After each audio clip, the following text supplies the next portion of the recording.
Welcome to Faith in 5, a weekly video devotional designed to discuss practical spiritual concepts in 5 minutes or less. I'm your host, Mark Vandella. Most of us know the feeling of being called to the principal's office or being asked to stay after class, right? And if you don't personally know, which most of us do, you know what it's like for somebody to have that happen, right? Either you were the one that was, hey, Mark, I need to speak with you after class, and everyone in the class goes, ooh, right? And if you never had that conversation, then you were one of the oohers, right? But either way, we all knew it was a bad thing to be asked to stay after class or to be called to the principal's office. It was like the worst thing possible. Now, unfortunately, this has happened to me in my childhood. It's also happened to me in my adult life. See, we do this in our workplaces. We do this in our marriages. It's unfortunate that we have developed this cadence, or I guess lack of cadence. We've created this habit of only talking to each other when there are problems. So the only time you got called down the principal's office was not if you got an award or if you did something great or somebody wanted to give you a pat on the back. It was always because you were in trouble. And that's the problem with the way we manage people at work. And again, unfortunately, that's how it works in our households too for a lot of us. See, in marriages, a lot of times we only connect when we're upset with each other, when there's a problem, when things aren't going right, or we have a challenge that we have to overcome. Now, there's nothing wrong with having challenges to overcome or having things not right in our relationships. However, when it's only that, when we come together and talk, then what we do is we start to condition ourselves to dislike meeting with, talking to, and connecting with our spouses. It seems so counterintuitive that you would think every moment of every day would be good until we needed to meet, but it's just not that way. Every moment of every day is just happening to us, and the only thing that we meet about is the negative. And so it basically conditions us to start to remove ourselves or distance ourselves from our spouse, or it trains our brain to think that when our spouse says, hey, we need to meet, there's a whole bunch of internal chaos that goes on that starts to tell it. It essentially gives us that, ooh, you're in trouble. And so we're in our marriage mantras series. And today's mantra is, if you fail to plan, you will plan to fail. It's a Benjamin Franklin quote. And the problem in most marriages is we don't plan to connect. We don't plan to meet. We just expect that to happen. But unfortunately, when we do call a meeting, it's always a bad thing.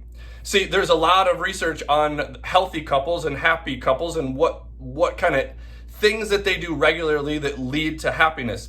And it shows that the frequent exchange of intimate knowledge it's a major predictor of marriage success. Like, it increases success by 50% according to 5 simple steps to take your marriage from good to great. It's a great book, by the way. But the problem is we can't have that intimate knowledge or the normal stuff and the deep stuff if we only meet when things are going poorly. We have to do this in what I like to call a cadence, a more regular basis, a daily check-in. And I actually think that the Bible gives us a ton of good examples of this. I mean, Jesus is regularly meeting with the disciples. It's not like the only time they talk is when he's going to chastise them for something, right? But Acts, the early church in Acts gives us a great example of how we should grow churches. And I think it maps directly onto our marriages and our families. Acts 2:46 through 47 says that every day they met together in the temple and they ate in their homes. Now they're talking about a group of people here, right? The early church. But every single day, they met in the temple, they ate in their homes. They shared food with gladness and simplicity, and they praised God and demonstrated God's goodness to everyone.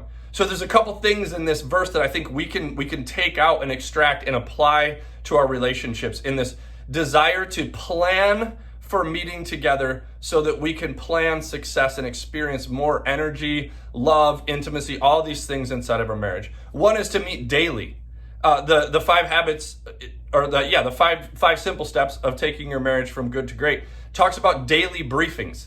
And I think this verse reinforces that. They met daily. It doesn't need to be a 20-minute, a half hour, an hour meeting. It's just, hey, what are we doing today? what's on the docket, how do we align, collaborate, and move forward together every single day. It also talks about celebrating. So again, when we meet just because stuff is bad, we don't have much time to celebrate. So meeting regularly actually gives you that opportunity to give each other high fives, to congratulate, to compliment, to notice the good things as we talked about previously. It also says to share needs. So, right, they shared meals together. A couple verses before 246 talks about they actually sold all their possessions and came together. What would it look like in our marriages if we did more stuff together? Not necessarily at the same time, always together, but that we were collaborative and that we were cooperative in that.